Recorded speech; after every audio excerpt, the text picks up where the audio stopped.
up, everybody? It's your favorite synced up sphere nerd, and the reason why I say that is because hopefully this comes out the same day that The Mandalorian does. That was my goal anyway, so I hope it all lined up. This is Cara Dune from Star Wars The Black Series, produced by Hasbro. Just picked the whole wave up from GameStop today. Lucked out. Even a broken clock is right twice a day. She does come with a fair amount of accessories. Let's go ahead and talk about those. She comes with a knife, like a little dagger almost, with some sculpt work on the handle, and the blade is painted silver. She can hold it, and although I don't see a proper holster for it, you can kind of slip it into her boot. Yeah, I mean, some places you're gonna find, I've had it in better locations, but like that doesn't look terrible, you know? You just kinda gotta shove it in there, so to speak. And she comes with a pistol. We have silver paint on it, and that's about all there is to say. Decent enough sculpt. Probably could have used a wash. She'll hold that just fine. And her pistol can also fit nicely in her holster. And lastly, she comes with her You Don't Want No Problems weapon. Nice silver paint at the barrel, as if it was kind of worn off by the heat of the exchange of the kind of artillery. And then we have the strap that's pegged in, and then we have the brown painted on for both the stock and the grip, and like the extra drums are sculpted nicely. Like, this is a really well done weapon, and she'll hold that just fine. And let's talk about the figure. So the head sculpt looks nice enough. The paint is done fair. Obviously that will vary piece to piece. Still has that super wet look, so to speak, but it is good. Definitely an improvement, and from a distance it really sells it. So the head is a double ball peg, which is nice, but they still, actually, it feels like that this neck has one, like a single ball peg. So it's even better. So you get the head down to there, up to there, and then the swivel.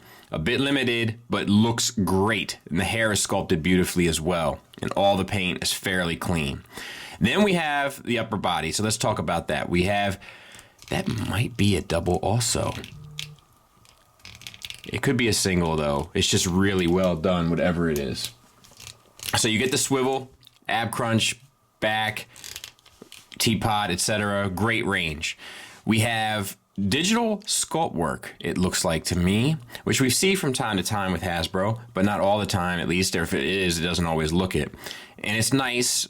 We have the silver and turquoise paint added on, the glossy paint added on, all of the different textures between the kind of like rivets or chainmail or whatever it is, mixed with the armor.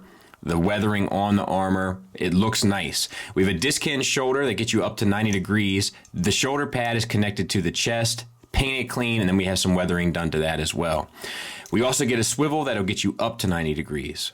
No bicep swivel, but you do get one at the single hinged elbow, and then you also get the paint added on to the upper part of the arm where the sleeve is, and all the wrinkles in the sleeve are sculpted nicely. We have the lower gauntlet with the two shades of turquoise painted on and the weathering painted on, a wrist swivel that hinges in and out, another wrist swivel that hinges up and down. We also have the tattoos on this arm that are painted very clean. And we have the turquoise band on the hands that are painted. You have two holding hands, you have tons of weapons, so I'm okay with it. We have this floating piece here for the lower body. Once again, tons of paint. It's black, and then we have the turquoise and the silver added on, and it's pretty clean throughout. We have the belt that's sculpted, and then the silver paint painted on, and then the texture underneath that's also sculpted and painted. Then we have T-jointed ball joints for hips with a great range, and forward and back is fair. We have a thigh swivel. We have tons of sculpt work with the wrinkles, as well as the texture in the pants and the armor plating that's all painted. We have a double jointed knee that is ugly as sin, but does get you a great range.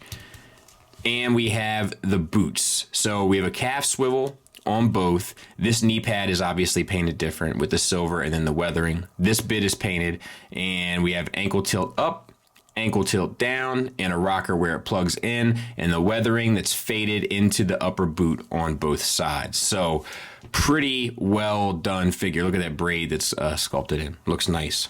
Pretty well done figure. And there she is with my other Mando figures, because I don't know what I'm doing. I don't know how many figures they're going to make. This one will probably be a long time coming before I make a diorama or something for it, because I just don't know how much space it's going to require and sort of where I want them to be. Final thoughts wise, let's start with the negatives. Articulation is still a little limited around the head and neck. I think that has more to do with the collar and less to do with the engineering, because this thing is engineered well as an action figure. I also wish there was a proper holster for her knife, and the paint on the face can stand to tighten up a bit. It made some great leaps and bounds. Now it's time to tighten it up. Positives wise though, it's sculpted beautifully, it's painted beautifully, top to bottom, for both, which is kind of what you really need Black Series to do. The articulation works well enough, some parts are better articulated than others, but it's enough to get the job done, and some cool poses, as I think I've displayed here. But at the end of the day, at least in my opinion, for this price point, if you can sculpt these things and paint these things well enough, you've got my money. Truth be told, you probably got it either way, but you got my money, and I'm happy about it if you can do those things, and this does those things extremely well. On top of that, it comes with a number of accessories that are all integrated into the figure at some level well enough. The hands are appropriate, which is a big deal for me, and it's a good looking figure. So it's a strong recommend from me. I hope you guys are enjoying The Mandalorian. I'm hoping to have already checked it out at least once or twice by the time you guys see this. But I think this comes out the same time it does, so we'll see. Thanks for listening. Thanks for watching. Until next time, take care.